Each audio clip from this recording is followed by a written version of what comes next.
जय हिंद, नमस्कार प्यारे साथियों। आज के इस वीडियो के अंदर हम लोग डिस्कस करने वाले हैं क्लास 12th केमिस्ट्री के बारे में। क्लास 12th केमिस्ट्री का आज का ये वीडियो सबसे ज़्यादा इंपॉर्टेंट वीडियो होने वाला है, क्योंकि अगर आप लोग 8 मार्च को केमिस्ट्री का बोर्ड एग्जाम दे रहे हैं ना, तो आज का ये वीडियो आपके लिए सबसे ज़्यादा इंपॉर्टेंट है, क्योंकि आज के इस वीडियो के अंदर हम आपको 50 सबसे ज़्यादा जो इंपॉर्टेंट क्वेश्चन है इनका रिवीजन कराने वाले हैं इस वन शॉर्ट वीडियो के अंदर। वीडियो काफ़ी ज़्यादा इंपॉर्टेंट है और आपको मैं बताने वाला हूं कि एक टॉपर एंड एक एवरेज स्टूडेंट में क्या अंतर होता है। एक टॉपर स्टूडेंट कैसे टॉपर मार्क्स ले आता है और एक एवरेज स्टूडेंट ही रह जाता है। प्यारे बच्चों, ये सभी पूरा खेल जो होता है अपनी अपनी स्टडी का होता है और अपनी अपनी मेहनत का होता है। उसमें भी कुछ तरीकों का भी खेल होता है।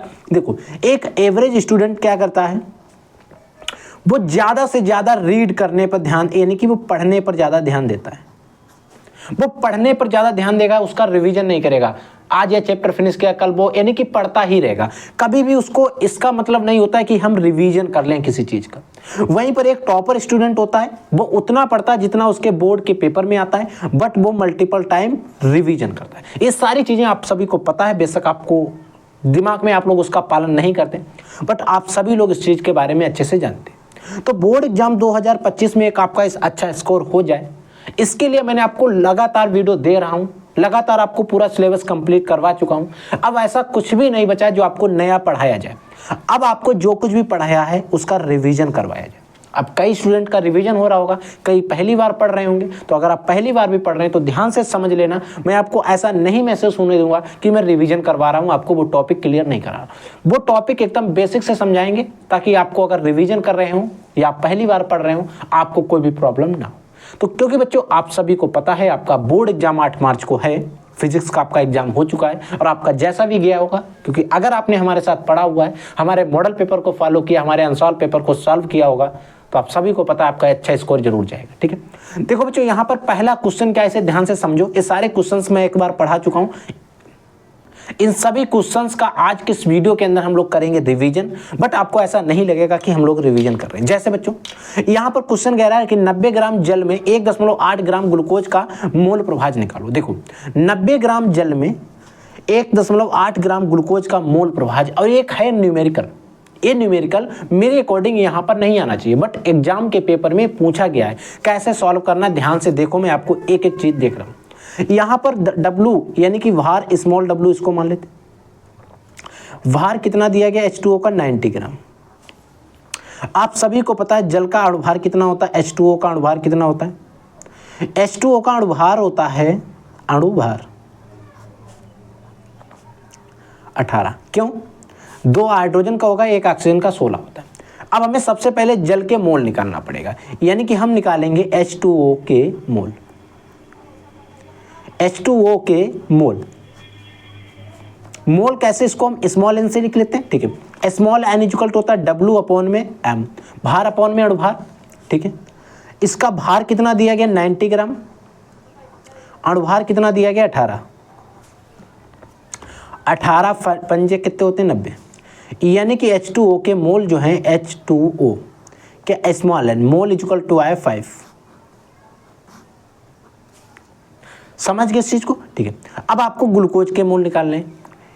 1 दशमलव, पहले ग्लूकोज का अणुभार निकालो। ग्लूकोज का अणुभार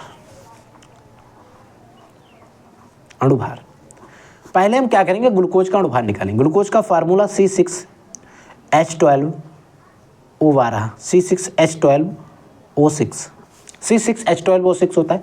एक कार्बन का 12 होता है, तो 12 गुणे 6 कर देंगे, प्लस एक हाइड्रोजन का 1 होता है, इंटू में 12 कर देंगे, प्लस एक ऑक्सीजन का 16 होता है, इंटू में 6 कर देंगे। ठीक है, 5 छिंग कितने होते हैं, 72 होते हैं, प्लस 12 1 12, 16 छिंग 96, 96। इन दोनों को 4 2 6 2 8 2 10 का 0, 9 1 10 और 7 17 1 18, 180 आ जाएगा। इसका अणुभार कितना आ जाएगा, 180। तो इसका हम भार, इसके मोल निकालो। ग्लूकोज के मोल को हम कैपिटल N से लिख लेते हैं, भार अपॉन में अणुभार। इसका भार कितना दिया गया, 1.8 ग्राम दिया गया, जो कि क्वेश्चन में कह रहा है, बटे इसका अणुभार कितना आया, 180 आया। इसका दशमलव हटाया, नीचे 0 बढ़ाया, 18 1 18, यानी कि 1/100 आ गया। लगाया दशमलव ऊपर 0, 1 0 और 1 0 और 100 100, यानी कि बच्चों कैपिटल N का जो मान आया 0.01 है। ये तो आ गए हमारे आपका जो ग्लूकोज है उसके मोल, और ए आपके आ गए हैं जल के मोल। जल के मोल कहाँ गए भाई, ए वाले। अब हमें निकालना है मोल प्रभाज, और कह रहा है ग्लूकोज का मोल प्रभाज निकालो। देखो बच्चों, जिसका हमें मोल, यहाँ पर आप साइड में देख लो, ग्लूकोज का मोल प्रभाज C6H12O6 का मोल प्रभाज। देखो एक घटक या अवयव के मोलों की संख्या, यानी कि ग्लूकोज के मोलों की संख्या कितनी है 0.01 डिवाइड बाई बिलियन में उपस्थित, इधर यहाँ पे दिख नहीं रहा, यहाँ पे देख लो बच्चों, एक घटक या अवयव के मोलों की संख्या यानी कि 0.1, ग्लूकोज के मोलों की संख्या 0.1 आएगा। ये बच्चों 1 लिखा है, 1 लिखा है 1, चलो इस पे रहने दो, मैं आपको नेक्स्ट पेज पे समझा देता हूँ। इस चीज़ को यहाँ समझो। देखो एक घटक या अवयव के मोलों की संख्या यानी कि ग्लूकोज के मोल कितने 0.01 है, बटे आपका आ जाएगा कुल मोलों की संख्या यानी कि 0.01 प्लस आपका 5, इसको ऐड करो 0.01 डिवाइड बाई 5.01, दशमलव से दशमलव कैंसिल, ठीक है, क्या बचेगा 1/501 बचेगा। ठीक है, यहाँ पर लगाएंगे दशमलव ऊपर 0 बढ़ाएंगे, एक 0 और बढ़ाएंगे, एक 0 और बढ़ाएंगे, अभी भी नहीं होगा, एक 0 और बढ़ाएंगे, एक 0 और, 1000 हो जाएगा। ये लगभग चला जाएगा 551 500, फिर लगभग एक बार जाएगा 900 400 बचेंगे, फिर 0 9 बार लगभग चला जाएगा 0.0019। देखो ऐसा ही कहीं ऑप्शन में दिखाई दे रहा है आप सभी को।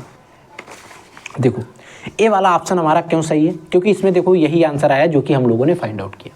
तो इस तरीके से इस प्रकार के जो क्वेश्चंस होते हैं उनको आपको सॉल्व करना है, समझ गए। अगर इसमें किसी भी क्वेश्चन में कोई डाउट रहता है बच्चों तो आप प्लीज़ आप तुरंत वीडियो के कमेंट सेक्शन में कमेंट करिए, मैं उसका सलूशन आपको बता दूंगा। पहले हमने जल के मोल निकाले, जब हम लोगों ने जल के मोल निकाल लिए, ठीक है, जब हम लोगों ने जल के मोल निकाल लिए, फिर हमने कहा ग्लूकोज के मोल निकालो। जब हमने ग्लूकोज के मोल को फाइंड आउट कर लिया, ग्लूकोज के मोल निकलने के बाद फिर इनका जो मोल, फिर इनका मोल निकालने के बाद फिर हमने मोल प्रभाज के मान निकाल लिया, जो कि इस तरीके से हमने इसकी वैल्यू को है फाइंड आउट कर दिया। आई होप आप सभी को समझ में आ गया होगा। ठीक है, न्यूमेरिकल था, थोड़ा लंबा था, अच्छे से समझ में आना चाहिए।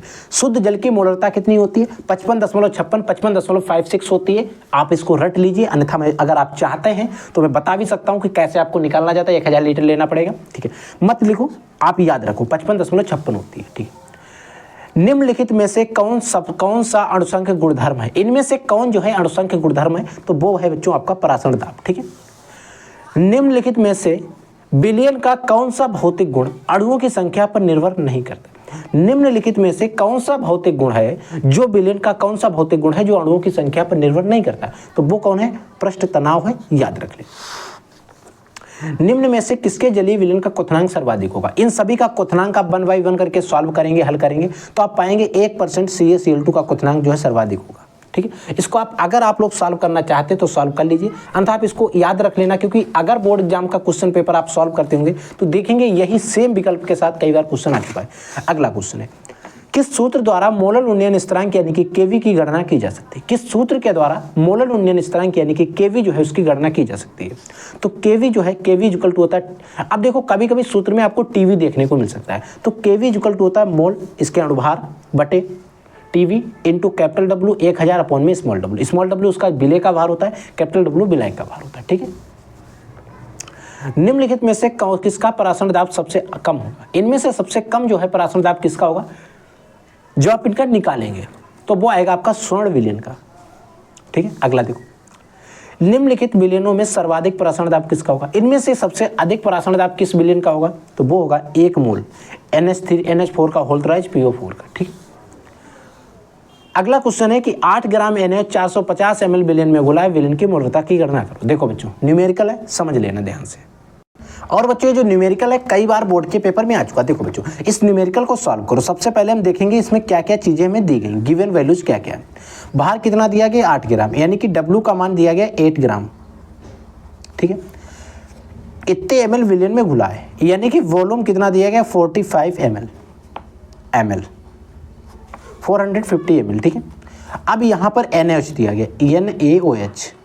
अब बच्चों NaOH का हमें निकालना है अणुभार। क्या निकालेंगे, अणुभार।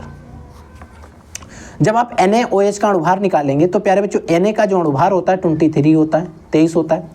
एक ऑक्सीजन का आपका 16 होता है, हाइड्रोजन का आपका 1 होता है। इन सभी को जोड़ो, 6 + 9 = 0 + 1 10 हो जाएगा, 2 + 1 3 और एक हासिल वाला 4, यानी कि इसका अणुभार जो है, यानी कि जिसको हम m कह सकते हैं, अणुभार m का मान आ गया 40। इसका जो है अणुभार कितना आ गया 40, यानी कि 40 आ गया। अब यहाँ पर देखो, एक आपको सूत्र पता है मोलरता m निकालने के लिए, भार इंटू में 1000 डिवाइड बाई m इंटू में v, जो आयतन है वो यहाँ पर ml में लिया जाता है। ये जो फार्मूला है, फार्मूला आपको बुक में देखने को नहीं मिलेगा, बट अगर इस फार्मूले की सहायता से आप जाते हैं तो इसका आंसर आप निकाल सकते हैं। ठीक है, देखो m इक्वल टू क्या हो जाएगा, भार कितना दिया गया आपका है, भार दिया गया 8 ग्राम इंटू 1000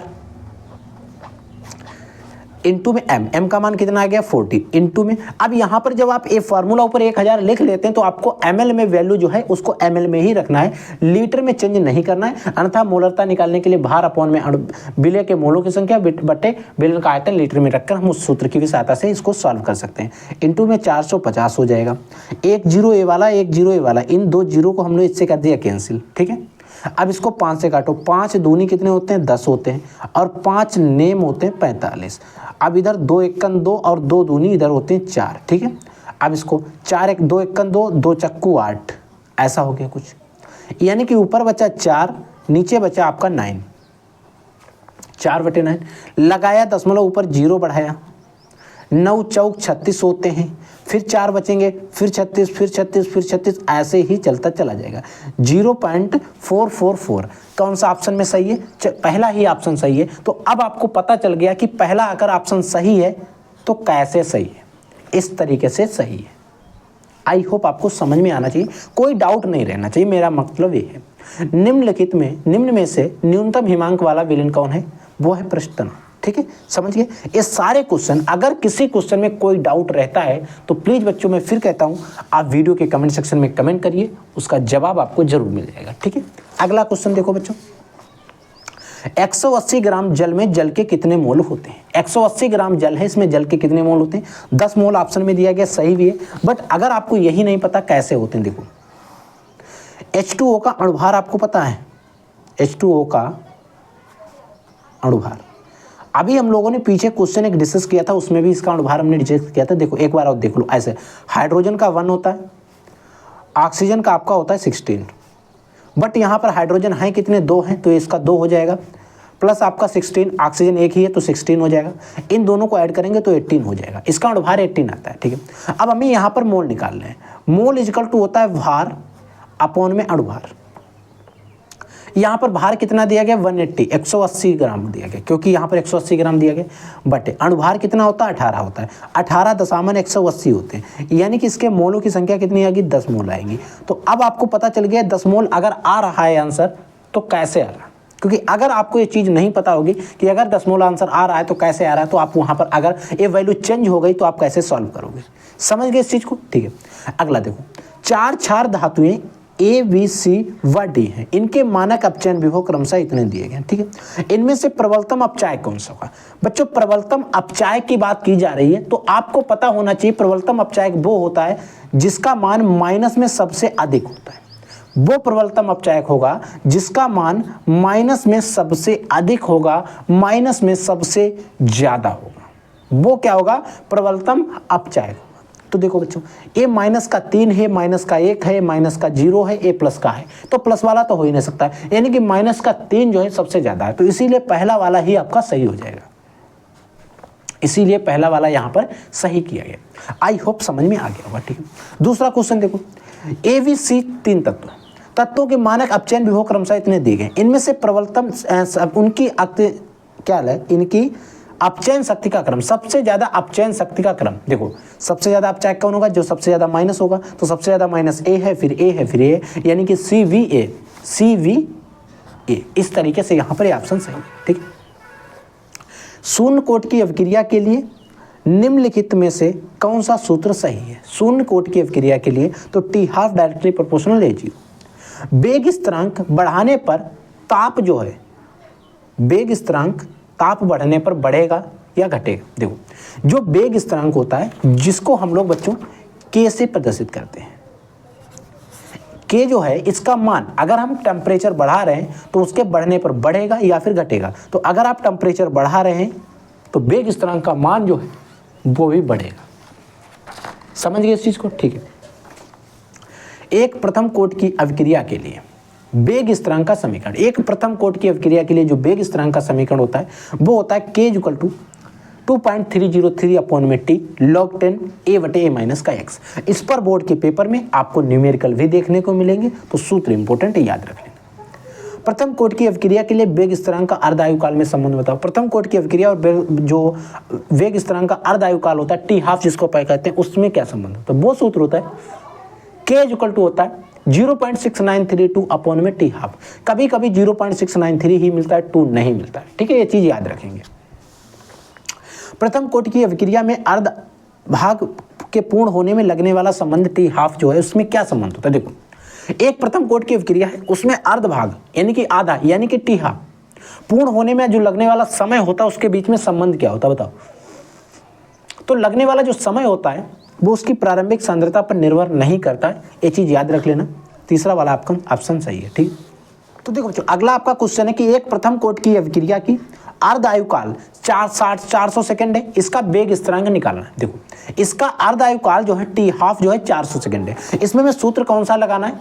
ऊपर जो हम लोग सूत्र k इक्वल टू 0.693 अपॉन में t हाफ, ये सूत्र डिस्कस किया है, यही सूत्र हमें यहाँ पर प्रयोग करना है, अप्लाई करना है। देखो, यहाँ पर t हाफ का मान कितना दिया गया? t1/2 का मान दिया गया 400 सेकंड। इसको ऐसे रखो। देखो, तो k का मान कितना हो जाएगा? देखो ध्यान से, 0.693 डिवाइड बाई t हाफ के स्थान पर क्या आ जाएगा? 400 आ जाएगा। इधर 3 संख्या के बाद दशमलव इसको हटाओ, इधर 3 जीरो बढ़ा दो, ठीक है। देखो 693 गुणे 693 इंटू 10 की पावर, देखो बच्चों क्या होगा? 1 2 3 4 5 जीरो, इनको 10 की पावर 5 हो जाएगा। अगर इसको लिखेंगे तो ये पॉजिटिव की रहेंगे, इनको ऊपर ले जाएंगे माइनस की, तो 10 की पावर माइनस के 5 हो जाएगा। नीचे 4 बचेगा, इसको भाग करेंगे, 4 एकन 4 हो जाएगा, बचेंगे 2 इधर 29 हो जाएगा, 4 सते 28 हो जाएगा, बचेगा 1 इधर 13, 4 तियाएँ 12 हो जाएगा, बचाएगा 1, लगाएंगे दशमलव फिर 0, 4 दूनी 8, यानी कि 173.2 गुणे 10 की घात माइनस के 4। देखो k का मान कितना आ गया? 173.2 गुणे 10 की घात माइनस के 5। अब देखो ये आंसर जो है आपका मैच हो रहा है या नहीं? यहाँ पर एक दशमलव के बाद, दशमलव एक संख्या के बाद है, तो देखो इधर ये दशमलव इधर है, तो यहाँ पर 2 संख्या आगे लाएंगे तो k इक्वल टू हो जाएगा 1.732 गुणे 10 की घात माइनस के 5, और ये दशमलव 2 संख्या के इधर ले गए तो इसमें प्लस की 2 घातें काउंट हो जाएंगी। अब ये प्लस की 5 थी, माइनस की 5, इससे प्लस की 2 है, तो इधर इसको घटा देंगे तो 3 2 गुणे 10 की घात माइनस के 3 बचेगा, और मात्रक SE सेकंड इनवर्स हो जाएगा। तो इस तरीके से ए वाला आपका ऑप्शन, जिस भी ऑप्शन में हमें मिल जाएगा वही सही हो जाएगा। तो ए जो हमें दिखाई दे रहा है, पहले ऑप्शन में दिखाई दे रहा है 1.73, ये हमें दिखाई दे रहा है, आपका यही आंसर सही हो जाएगा। आई होप समझ में आ गया होगा, ठीक है। अगला क्वेश्चन देखो बच्चों, अगला आपका क्वेश्चन है कि एक शून्य कोटि की अभिक्रिया के लिए वेग स्थिरांक का मात्रक, शून्य कोटि की अभिक्रिया के लिए वेग स्थिरांक का जो मात्रक होता है mole litre inverse into second inverse होता है, ठीक। एक प्रथम कोटि की अभिक्रिया के लिए वेग स्थिरांक की इकाई क्या होती है? Second inverse. एक प्रथम कोटि की अभिक्रिया के लिए वेग स्थिरांक की इकाई क्या होती है? Second inverse. संक्रमण तत्वों में 4D श्रेणी का तत्व कौन है? V47 जो है संक्रमण तत्व का। आप परमाणु क्रमांक याद रखो, 47 जो है डी ब्लॉक में ही आता है। रंगीन आयनों के निर्माण संभव होता है जब यौगिक में विद्यमान, जो रंगीन यौगिक होते हैं इनका निर्माण तभी संभव होता है जब उस यौगिक में क्या विद्यमान हो? अयुग्मित इलेक्ट्रॉन, नॉन पेयर इलेक्ट्रॉन, ठीक है। ये आपको यौगिक दिया, इसमें CO की समन्वय संख्या, कोऑर्डिनेशन नंबर बताना है। कैसे निकाला जाता है सारा कुछ डिस्कस कर चुके हैं, आप निकालेंगे तो 6 आ जाएगा। एक बार निकाल लेना, अगर नहीं निकालना अभी आपको आ रहा है, अगर आप नए जुड़ रहे हैं तो कमेंट कर देना, मैं इस पर एक वीडियो आपको रिसेंट में अपलोड कर दूंगा, ठीक है। कौन सा धनायन अमोनिया के साथ एमीन संकुल नहीं बनाता? इनमें से कौन सा धनायन जो है अमोनिया के साथ में अभिक्रिया करके एमीन संकुल नहीं बनाता है? वो Al ट्रिपल पॉजिटिव होता है, समझ गए, ठीक। अगला क्वेश्चन देखो बच्चों, हैलो फार्म किसके हैलो व्युत्पन्न होते हैं? हैलो फार्म जो होते हैं मेथेन के हैलो व्युत्पन्न होते हैं। निम्नलिखित अभिक्रिया जो है इसमें सूर्य का प्रकाश रहता है तो उत्पाद क्या बनता है? अगर बच्चों यहाँ पर सूर्य का प्रकाश अगर हम हटा देंगे तो उत्पाद आपका क्लोरोबेंजीन बन जाएगा। सूर्य का जो प्रकाश रहता है तो बनता है C6H6Cl6, ठीक है। अगला है क्लोरोफॉर्म प्रकाश की उपस्थिति में वायु से अभिक्रिया करके धीरे धीरे ऑक्सीकृत होकर बनाता है। बच्चों जो क्लोरोफॉर्म होता है प्रकाश की उपस्थिति में वायु से अभिक्रिया करता है धीरे धीरे अपक्रिया करके एक फास्जिन गैस बनाता है जो कि बहुत ही विषैली और जहरीली होती है, फास्जिन गैस। ठीक है। क्लोरोफार्म का उपयोग कहाँ होता है? क्लोरोफार्म का उपयोग हम कहाँ करते हैं? क्लोरोफार्म का जो उपयोग होता है औद्योगिक विलायक के रूप में इसका उपयोग किया जाता है, याद रखेंगे। ग्लूकोज को एथिल अल्कोहल में परिवर्तित करने के लिए एंजाइम कौन सा होता है? अगर आप ग्लूकोज को एथिल अल्कोहल में परिवर्तित कर रहे हैं, चेंज कर रहे हैं, तो आपका एंजाइम जो होता है वो जाइमेज होता है। ये भी क्वेश्चन आपका इंपॉर्टेंट है, कई बार डायरेक्ट इसी ऑप्शन के साथ आ चुका है। ठीक। अगला, ल्यूकास अभिक्रमक से पहचाना जाता है। जो ल्यूकास अभिक्रमक होता है, इस ल्यूकास अभिक्रमक के द्वारा किसको पहचाना जाता है? तो ल्यूकास अभिक्रमक से अल्कोहल को पहचाना जाता है। टालेन अभिक्रमक से किसको पहचाना जाता है? आपको कमेंट करके बताना है, अन्यथा मैंने क्वेश्चन पेपर डिस्कस किया है, उसमें आपको बताया गया। ठीक है। निम्न में से कौन सा यौगिक काइनेजारो अभिक्रिया नहीं देगा? आपको जो आपका दूसरा ऑप्शन सही हो जाएगा। ये देखो, सूत्र दिया गया C4H11N में कितने प्राथमिक एमीन संभव? देखो, प्राथमिक एमीन अगर बनाने की बात आएगी तो जितने कार्बन है उतने ही प्राथमिक एमीन संभव रहेंगे। ठीक है, याद रख लेना इस चीज को। RNH2CH4 क्लोरोफार्म है, CH_Cl3 क्लोरोफार्म, KOH है, RNC बना, KCl बना। अब ये नेम रिएक्शन से कौन सी नेम रिएक्शन आपको बताना है? तो ये बच्चों आपकी कार्बिल एमीन अभिक्रिया। जब हम लोग बनाते तो यहाँ पर आपका एनिलीन लेते, C6H5NH2 लेते थे, या मेथिल आइसोसाइनाइड लेते थे, मेथिल एमीन लेते थे, CH3NH2 लेते थे, तो आपको पता होना चाहिए। ठीक है, नेम रिएक्शंस में पढ़ाया हुआ है। एमाइडो से एमीन बनाने में प्रयुक्त अभिक्रमक, अगर कोई एमाइड है उससे एमाइड से हमें एमीन बनाना है तो उसमें हम कौन सा अभिक्रमक प्रयोग करते हैं? Br2 में KOH प्रयोग करते हैं। ठीक है। इंसुलिन के जल अपघटन से क्या प्राप्त होता है? इंसुलिन के जल अपघटन से फ्रक्टोज प्राप्त होता है। कैल्सीफेरॉल कहलाता है। कैल्सीफेरॉल जो है विटामिन डी का रासायनिक नाम होता है। विटामिन वी का रेटिनॉल होता है, सॉरी विटामिन ए का जो होता है रेटिनॉल होता है। विटामिन सी का जो होता है एस्कर्बिक एसिड होता है। क्योंकि ये विटामिन के जो रासायनिक नाम होते हैं ये भी बोर्ड के पेपर में पूछे जा सकते हैं। ठीक है। अगला देखो, अगला वह कार्बोहाइड्रेट जो मनुष्य के पाचन तंत्र में नहीं पचता है। सेलुलोज जो कि जानवरों में पाया जाता है, जो घास खाते हैं, जो लकड़ी होती है इसमें सेलुलोज पाया जाता है। तो वह कार्बोहाइड्रेट जो मनुष्य के पाचन तंत्र में नहीं पचता है, तो आंसर आपको बता देना है कि सेलुलोज होता है। ठीक है। दूध में पाई जाने वाली शर्करा कौन सी होती है? लैक्टोज होती है। इंपॉर्टेंट क्वेश्चन है। डीएनए में कौन सा क्षारक नहीं होता है? प्यारे बच्चों, डीएनए में जो है यूरेसिल नहीं होता है, क्योंकि यूरेसिल जो है वो आरएनए में पाया जाता है। किस में पाया जाता है? आरएनए में। यूरेसिल के स्थान पर यहाँ पर डीएनए में थाइमिन होता है और आरएनए में थाइमिन नहीं होता। ठीक है। एस्कर्बिक अम्ल नाम है। एस्कर्बिक अम्ल विटामिन सी का रासायनिक नाम होता है, जो कि अभी हमने इस वाले क्वेश्चन में आपको बताया था। ठीक है। एस्कर्बिक एसिड जो है विटामिन सी का रासायनिक नाम होता है। विटामिन डी का कैल्सीफेरॉल, विटामिन ए का रेटिनॉल होता है। निम्न में से कौन सा मोनोसैकेराइड है? इन सभी में देखेंगे तो मोनोसैकेराइड की बात करेंगे तो आपका फ्रक्ट हो जाएगा। कार्बिल अमीन अभिक्रिया देता है RNH2, यानी कि जो 1 डिग्री अमीन होते हैं वो कार्बिल अमीन अभिक्रिया देते हैं। समझ गए इस क्वेश्चन को? ठीक है। अगला क्वेश्चन देखो बच्चों, आपको एक रिएक्शन दी गई, इसका मुख्य उत्पाद क्या है? अगर आपने मार्कोनिकॉफ का नियम पढ़ा होगा अच्छे से तो आपको पता होगा। ब्यूट 2 बनता है, एक 80% बनता है, एक 20% बनता था। हिंसबर्ग अभिक्रमक कौन सा है? हिंसबर्ग अभिक्रमक बेंजीन सल्फोनिक क्लोराइड जो होता है वो एक हिंसबर्ग अभिक्रमक होता है, याद रखेंगे। निम्नलिखित में से कौन सी एमीन कार्बिल अमीन अभिक्रिया नहीं देती? देखो इसमें से ये देखो आपको 2 डिग्री अमीन दिखाई दे रही है ना, तो 2 डिग्री नहीं, सिर्फ 1 डिग्री वाली देती है। ये सारी क्या है? 1 डिग्री अमीन है। फार्मेलिन क्या जलीय विलेन है? देखो फार्मेलिन जो होता है वो फार्मलडिहाइड का जलीय विलेन होता है। फार्मेलिन क्या होता है? फार्मेलिन जो है फार्मलडिहाइड का जलीय विलेन होता है। RCOOH यानी कि सिल्वर एसीटेट हम लेते थे, यहाँ पर मेथिल CH3 रहता था। Br2 में जो Br के साथ अब क्रिया कराते CCl4 कार्बन टेट्राक्लोराइड की उपस्थिति में मेथिल ब्रोमाइड CO2 आपका निकल जाता था, AgBr बनता था। ये अभिक्रिया आपकी हुंस-डिकर अभिक्रिया कहलाती थी। नेम रिएक्शंस में इसको कई बार पढ़ाया गया है। फास्जिन क्या है? फास्जिन जो होता है COCl2 होता है, जो कि एक विषैली और जहरीली गैस होता है। निम्न में से कौन सा अनुचुंबकीय पदार्थ है? Ni डबल पॉजिटिव एक अनुचुंबकीय है। तो प्यारे बच्चों, ये जो 50 इंपॉर्टेंट क्वेश्चन थे ये मैंने आपको बता दिए। इनमें से किसी क्वेश्चन में अगर आपको कोई भी जरा सा भी डाउट रहता है तो प्लीज़ आप वीडियो के कमेंट सेक्शन में कमेंट करके इन क्वेश्चंस के बारे में, इनके जवाब के बारे में आप पूछ सकते हैं, क्योंकि अगर आपके मन में डाउट रहेगा तो आप उतना अच्छा स्कोर नहीं कर पाएंगे। ठीक है, तो आप लोग पढ़ते रहिए, आगे बढ़ते रहिए। I will take next class. तब तक के लिए जय हिंद, वंदे मातरम।